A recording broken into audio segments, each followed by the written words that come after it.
right, you guys, it's episode 46 of War Stories, and without further ado, I'm going to get straight to it. So check it out, you guys. First and foremost, I just came off a live with you guys, and I want to start this out first by extending my appreciation to each and every one of you that tapped in and those of you that continue to support the channel. There was a lot of new names on there in the chat that I don't recognize, that I have never seen before. And, you know, for those of you that are just tapping into the channel, I'm glad that you guys are tapping in. I hope you guys will stay sub to the channel. And again, it's appreciated. So, you know, when I did the live, when I just came off the live towards the end, I asked you guys to give me some advice. I told you I was going to cut a video. What did you guys want me to cut? Give me some advice. You want me to cut a war story, an inner demon, curb talk, game time? Tell me something. Give me some advice. And because I didn't get a definitive answer, like I said, I'm going to try to go ahead and knock out that hat trick, see if I can get at least one episode out on each one of these tonight, at least curb talk, inner demons, and war stories. So with that being said, I'm going to go ahead and jump straight into this. Now, I'm going to take you guys back to 2014, during a time when I had just gotten out of the county jail. Obviously, I'd been there for 10 years fighting my case. You guys already know the history. I've talked about it extensively. Spent 10 years in the jail fighting this case. Now, I had been out about a year at that point, and you know, a year is a good amount of time. It was enough time for me to somewhat reacclimate myself back out into society, to be, you know, to the point to where I felt comfortable being around regular people again, normal people. However, I was still going through that transition of coming out of that jail type of environment to just being out in the free world again. Sometimes, you know, it would take me a couple months to go through that transitional period. Sometimes it would take me close to a year or longer. You know, I wasn't coming out of Pelican Bay. I wasn't coming out of Corcoran, a shoot environment. However, I was coming out of the county jail, and I've always done time as if I was in the shoe.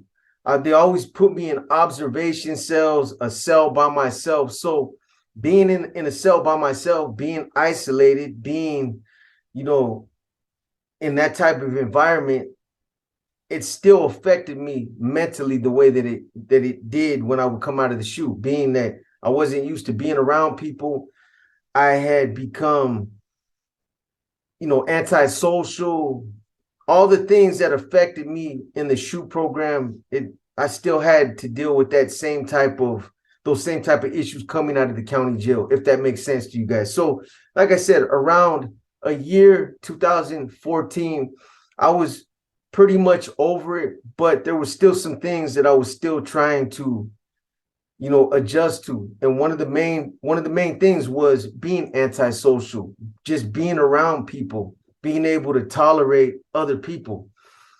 Those types of environments make you hate everybody. It just makes you hate people, makes you hate people breathing your fucking air. I don't know how to explain it, but that's what it does to you.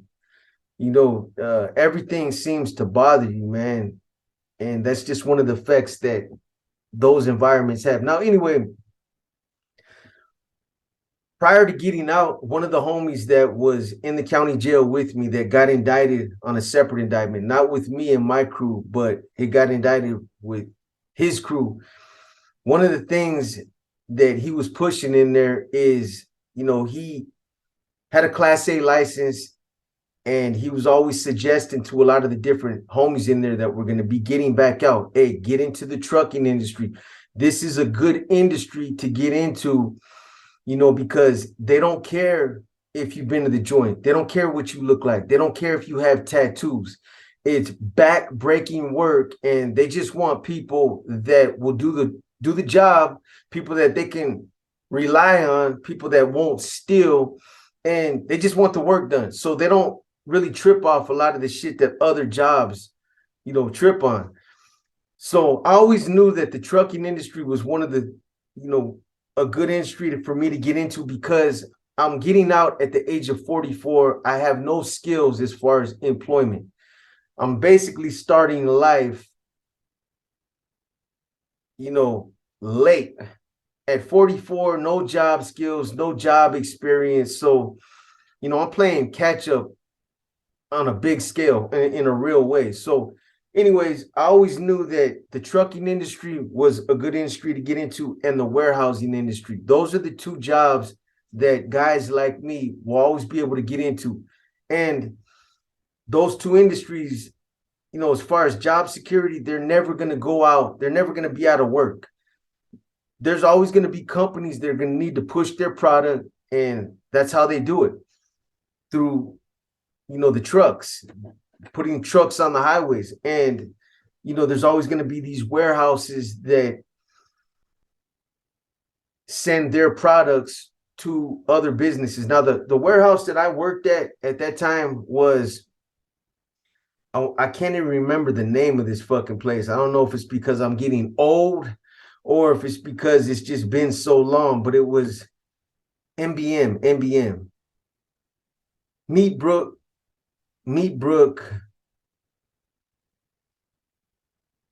something, but that was the name of it, NBM. And it was a company that was under, I think it was a proprietor that was under McLean. McLean is a huge company that's owned by Warren Buffett. Now, this particular warehouse that I worked for, it was a warehouse that supplied three major restaurants, three chain restaurants, which was Denny's, El Pollo Loco, and Burger King. This warehouse literally supplied them with every piece of material, anything and everything that they needed in order to run those restaurants. The warehouse that I worked for supplied them all the way, everything from toilet paper to disinfectant to mops to buckets to the utensils to the food, everything. They gave them everything. So, my job at that time was, I was a selector. I worked as a selector in the dry. When you work in those type of environments for those types of fast food restaurants, you got a dry selector and a freezer selector. Working in the freezer is fucked up. You got to be young and just really up for that kind of work. It's not only back-breaking work, but you're in a cold-ass environment, and it's just, that's the worst, man. Luckily, I was working in the dry. So that job, when I say back-breaking, I literally mean back-breaking. So that particular job right there, a standard day was pulling 1,300 cases. And that might not sound like a lot, 1,300, it's a fucking lot, trust me. So when you would come to work, basically there was probably like 15 of us that were selectors. And when you talk about being a team or the team concept, this was team concept in every form imaginable, because you really understood and appreciated the concept of having a team. Because if one person called in sick, the case count would go from 1,300 to like 1,600. And that, you might not think that that's a lot, 300, but it's a lot, trust me. If two people called in sick, the case count would go from 1,600 to like 2,100. It's going to be a long fucking night. I've seen it happen before, where 4 and 5 people call in sick, and the case count just goes to something just crazy, something like 28, 2,900, almost 3,000 cases. And that's considered like a 24-hour day. You know what I mean? 3 days, 3 8-hour days.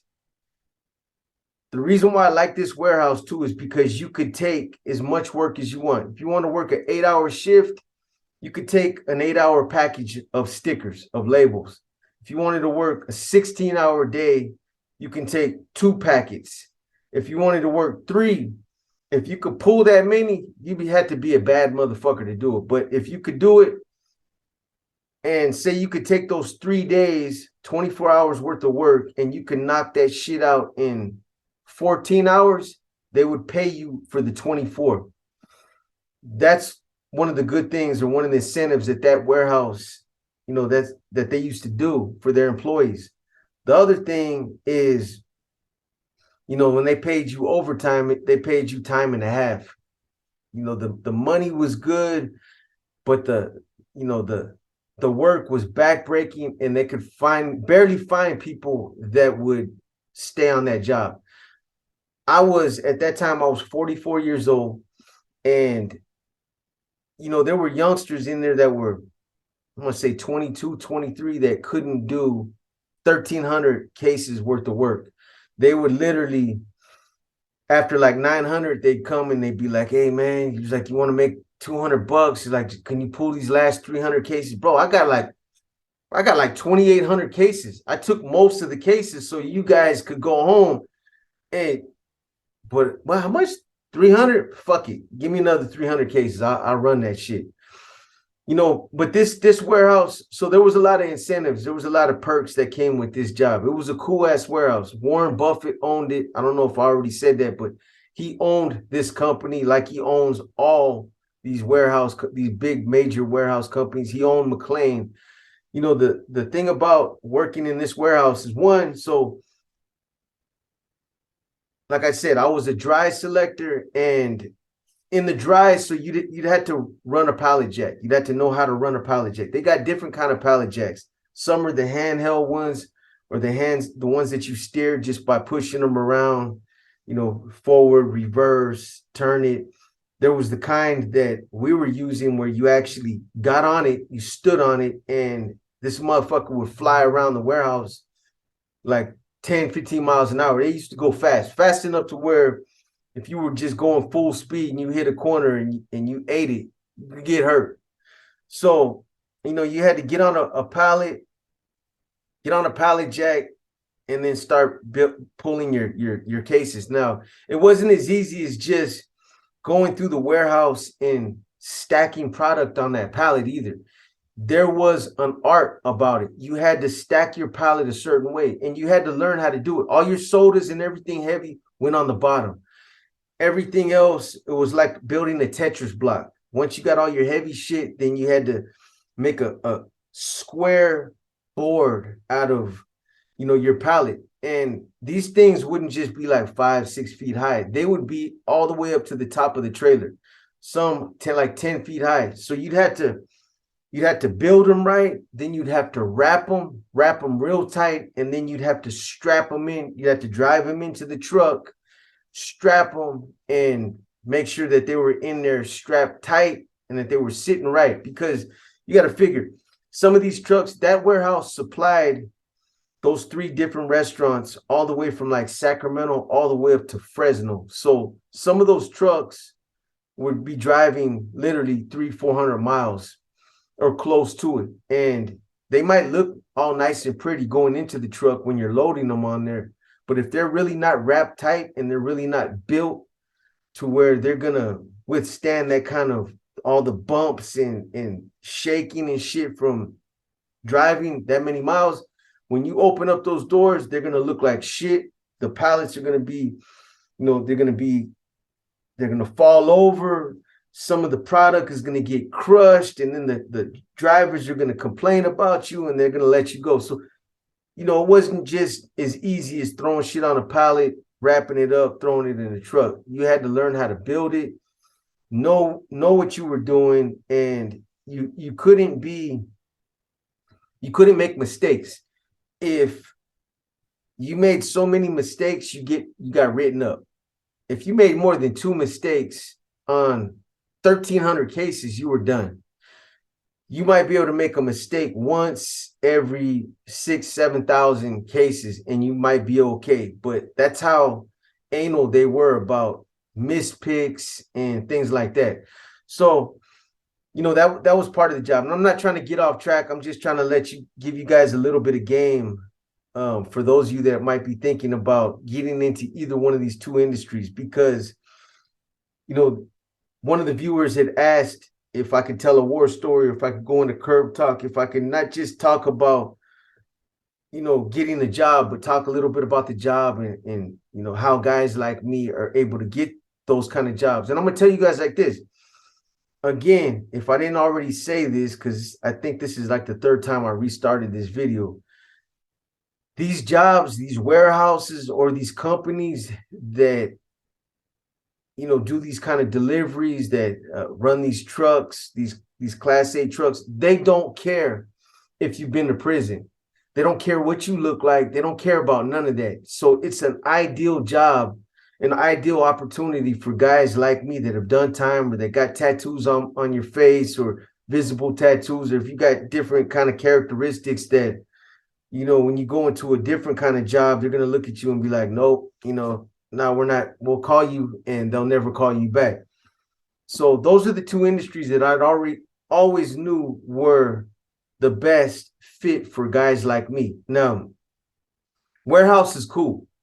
It's cool. It's good money, and you know you can top out and make a decent amount of money, but you got to be up for that. You know, that type of back-breaking work. Trucking was my favorite because, again, you know, me having done the type of time that I've done throughout the years, being by myself, isolated, becoming an introvert, whatever you want to call it, somebody that didn't like to be around people, somebody that hated everybody. You know, it was a perfect fit for me because I didn't have to worry about a supervisor breathing down my neck. It was just me on that freeway all day. I didn't have to worry about interacting with other people. I had to pick up my load, drop it off, and that was it. Come back, and you know, my day was done. So it was the perfect kind of job that I appreciated when I got out this last time. Now, this particular company, again, I don't want to get off track, but this particular company that I started working for. So let me just say this. Before I got into the trucking, you know, that same company, the warehouse that I was working for. So in the beginning, I was a selector. At one point, after working there for so long, topping out, I became a yard hostler. A yard hostler is basically, he's the guy that, you know, when the selectors are done loading the trucks, the supervisor will call the yard hostler, and basically he takes a goat, which is a certain type of truck that picks up the trailers and moves them from the doors to the lot, to the wherever you guys are gonna, to the yard where they're gonna be parked for the drivers to come get them in the morning. So all day when I was out there doing the yard hostler, I would just move trailers from the doors to the yard, and then I'd pull empty trailers and put them at the doors. And, you know, besides that, all I had to really do is wash out the trailers and then refill them, make sure that they were all gassed up and ready to go for the drivers in the morning. Now, you know, working there as a yard hostler for, I don't know, I want to say about a good 6 months, it helped me because a lot of the times when you get into these, when you go to apply for a job like a Class A job, let's just say Coca-Cola, or, well, not Coca-Cola because they're the only ones that, well, you'll understand what I'm going to tell you. So like Budweiser or any kind of company that has a lot of freight and that, you know, supplies or moves, you know, from warehouse to different stores, they want you to have a certain amount of experience. They want you to have at least a year or 2 years on the road. So working in this job, it gave me the experience I needed. I worked there for a good 6 months. It wasn't a solid year, but still, it gave me the experience to where, you know, these companies that were hiring, when I went to apply for them, they're like, okay, he's got a good little amount of experience working as a hostler at this company, a reputable company. Now, the other thing, the one thing I was going to tell you guys is that, so out of all the companies, I think Coca-Cola is probably one of the only companies that doesn't require you to have a certain amount of experience before they will hire you to, you know, deliver their product. And that's good because they're like a startup company, a company that will give you an opportunity to start, because you got to start somewhere. But most companies, they want you to have that experience first. Anyway, so yeah, for those of you that remember the story about me getting fired because of me running into a fire extinguisher, yeah, you can go ahead and laugh all you want. I'm gonna say this though. I was a good truck driver, regardless of what you guys might think. I could parallel park. I could do a lot of things with trucks that guys that know how to drive Class A trucks can't do. And that doesn't just come from learning how to drive trucks at some fucking some Class A place that helps you get your license. You gotta have that kind of experience in order to do some of the things that I'm talking about, whipping your truck around, making it come right back to the gate that you're trying to back it up to in one shot, almost where it comes second nature. But my thing is this. So I'm just going to tell some of you that haven't heard the story, and I found the pictures. So when I'm telling you guys this story, the pictures, you should be seeing the picture. I told this story before, but I couldn't find the picture, but I found it. So I backed into this fucking fire hydrant, but it was their fault because they put this fire hydrant in between two docks, two doors there was a lot of high volume traffic between those two doors for one.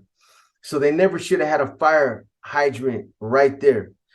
The other thing about it is there was a truck driver from another company that had hit that same fire hydrant like 6 months before I did.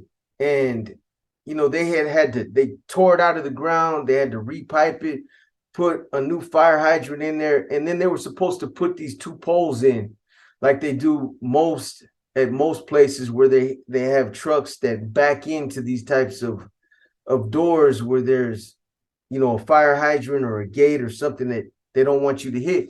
They'll put these two yellow poles there. They're like so that you bump into those first. You'll hit those before you hit the fire hydrant. Well, when these idiots put this fire hydrant in, they put the poles on the other side of the fire hydrant, which made no sense. So now when you back up, the first thing you're going to hit is the fire hydrant. The poles are behind the fire hydrant. You can see that by looking at the pictures that should be showing while you're hearing me talk about this right now. Anyway, so on this particular night, I knew that fire hydrant was there. I had seen it. I had parked many trucks at that door. This so happened to be my last truck that night. Anyway, I go move the truck that was full at that door, and then I went and picked up another truck, an empty trailer. I had swung the truck around the yard like I'd done every other time. Right when I was getting ready to line it up, I whipped the wheel around, came around, started to back up, and I seen the trailer going towards the fire hydrant, but it looked like I was going to have like just this much room. However, I miscalculated, and it literally just touched it. It just touched it. Like I was probably like an inch. I needed another inch at the most. But, when you're moving a truck that weighs that much, anything it touches, anything it hits, it's unforgiving. That's all it took. So it just barely tapped that fire hydrant. What ends up happening is I look on the passenger side mirror and I see just like a little stream of water coming out of this hydrant. And I'm like, fuck, it's all bad. But I only see a little bit of water. So I'm like, at first I'm thinking it's not that bad. I put the truck in park, jump out to go see how bad it is. But by then, once I jumped out and I start walking towards the hydrant, all of a sudden, that motherfucker just gushed out. It just came gushing out. The whole fucking fire hydrant flew up out of the dirt, and just a big fucking wave of water just came out. Because what ended up happening is the fire hydrant that it was hooked up to, or that fire hydrant is hooked up to a pump, a main pump that's on that yard. It's a water pump. And the way that pump works is when it loses pressure, the main pump kicks on and it shoots out hundreds of thousands of gallons of water. I don't know how fast or what the rate is, but trust me, that whole yard was full of water in under 5 minutes. I knew as soon as it happened that I was done. stick a fork in me. I knew that they were gonna fire me, even though they told me not to worry about it. They were just trying to pacify me that night. Hey, it's all good. You're one of the best workers. Wah wah wah. Shit, they let me go quick. Because for one, it cost a lot of money to fix it, and for two, once you cause a certain amount of damage, corporate, it's not even about the warehouse anymore. It's corporate people that don't even know you, that have no appreciation for the work you do. As you might be one of the best workers. They don't know, because they don't deal with you. All they deal with is numbers. And when they see those big numbers and you caused them, you're out of there. So anyway, they let me go from that job. And then I ended up finding this other job where, now I was moving what's called bulk product. So bulk product is, if you go to a Safeway or a Lucky's or a Costco, a Winco, these big supermarkets, you'll see like in the back somewhere, they'll have these white buckets that are full of dried fruit, nuts, candy, licorice, all kind of shit. Well, that's the stuff that I was delivering right there. That kind of stuff, your bulk foods. Now, the job that I was working at that time, it was a smaller company. It was like a mom and pop company, but it was growing, and it was a pretty good. It was a good job. I was getting paid good. I topped out. I was the best worker there. They really took a liking to me. A lot of the times I had to deal with some fucked up receivers. A lot of the times I would let shit go, and I would really have to fucking just dig down deep and try to be disciplined enough to just not bite into a lot of these receivers. A lot of Safeway receivers, a lot of other different receivers that I had to go and either pick something up or drop something off with them. They would just, they'd all have attitudes, and they just try to talk to you. They'd always be sarcastic and have something fucked up to say, man. And a lot of times I used to just brush it off, get in the truck, and just bounce, just get up out of there before something would happen. So anyway, when I get into this new job, it's a cool job. I topped out. Like I said, I topped out. I was making good money. Well, I had a regular route that I used to run throughout the week.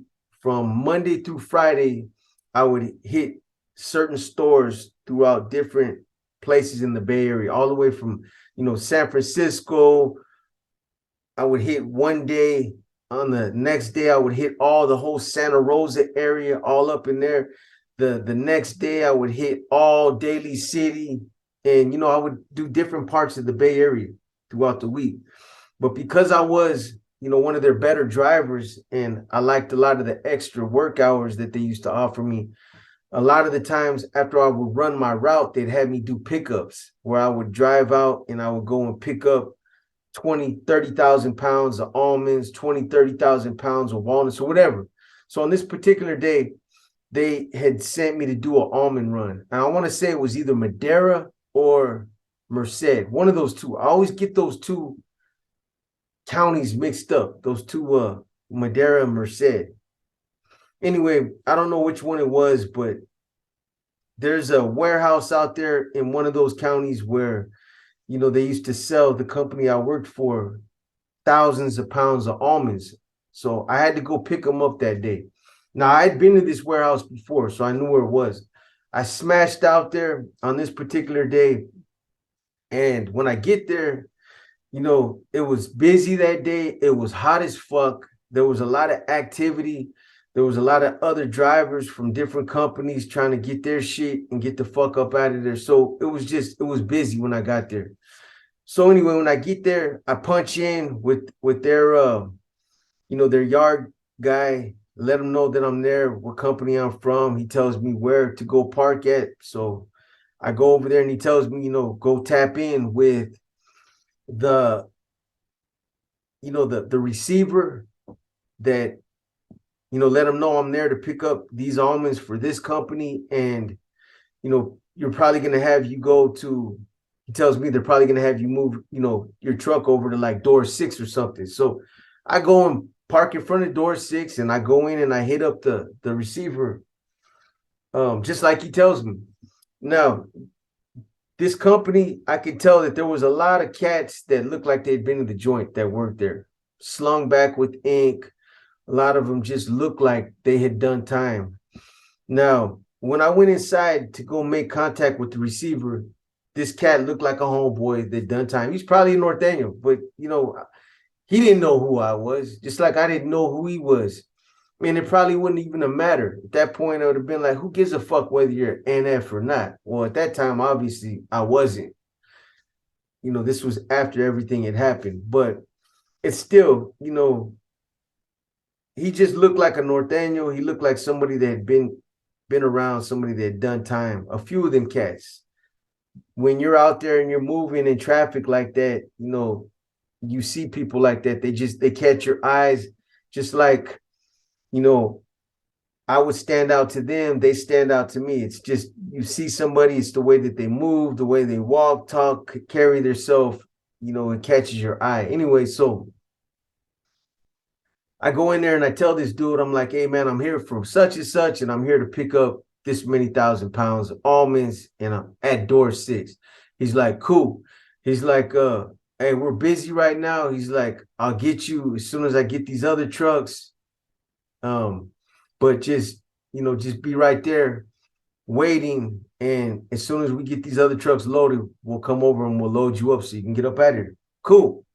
So I go back to the truck like I've done a lot of other times when I go on these types of pickups, and I turn on the radio, break out my cell phone, I start fucking around, watching YouTube or TikTok or doing something. I'm just trying to kill time until they call me. So I'm there, a fucking hour goes by. I'm not giving a fuck. I'm getting paid, but at the same time, I also kind of want to go home. Now, this is at the tail end of my workday. I've already run my route, but this is overtime. And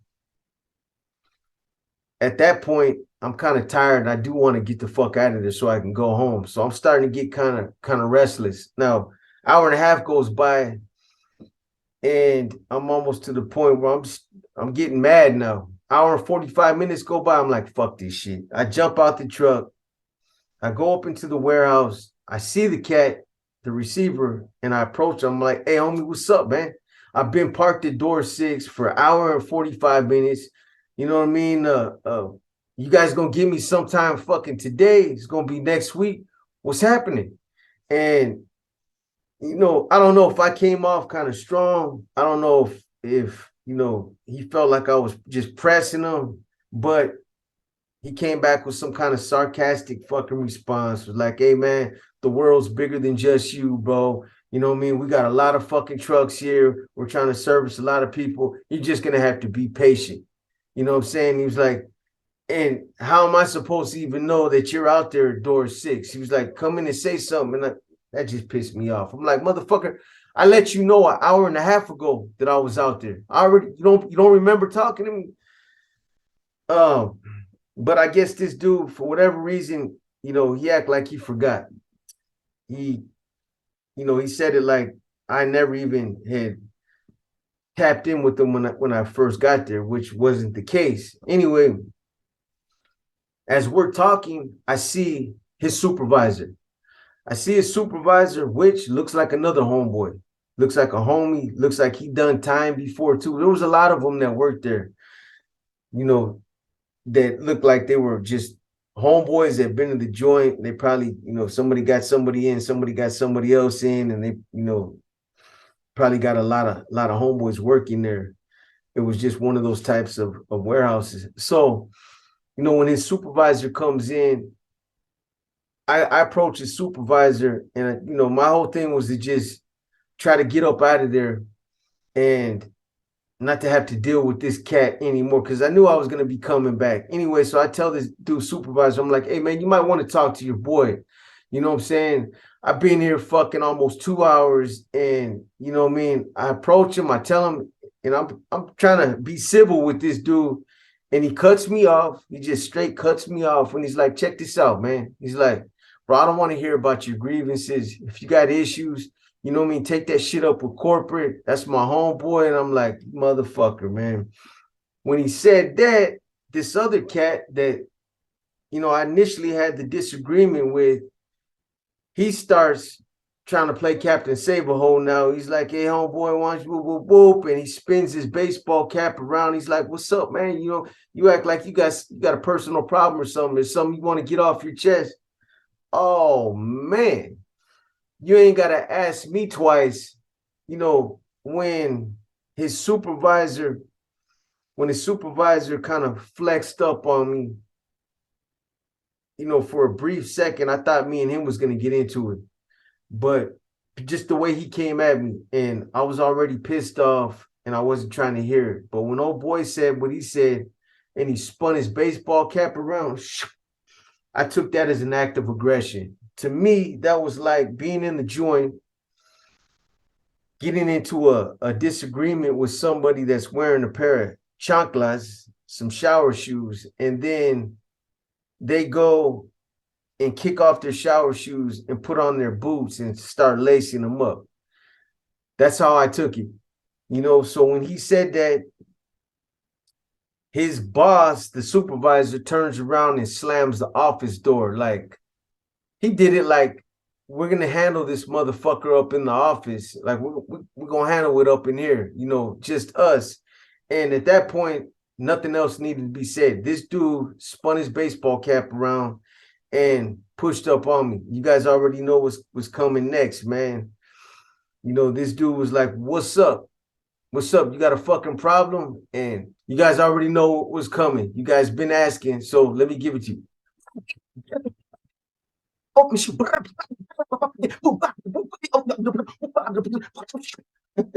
Anyway, so me and old boy get up. You know, this dude pressed up on me. He pressed up on me. The way he came at me was like, if I didn't get off on old boy, he was probably gonna get off on me.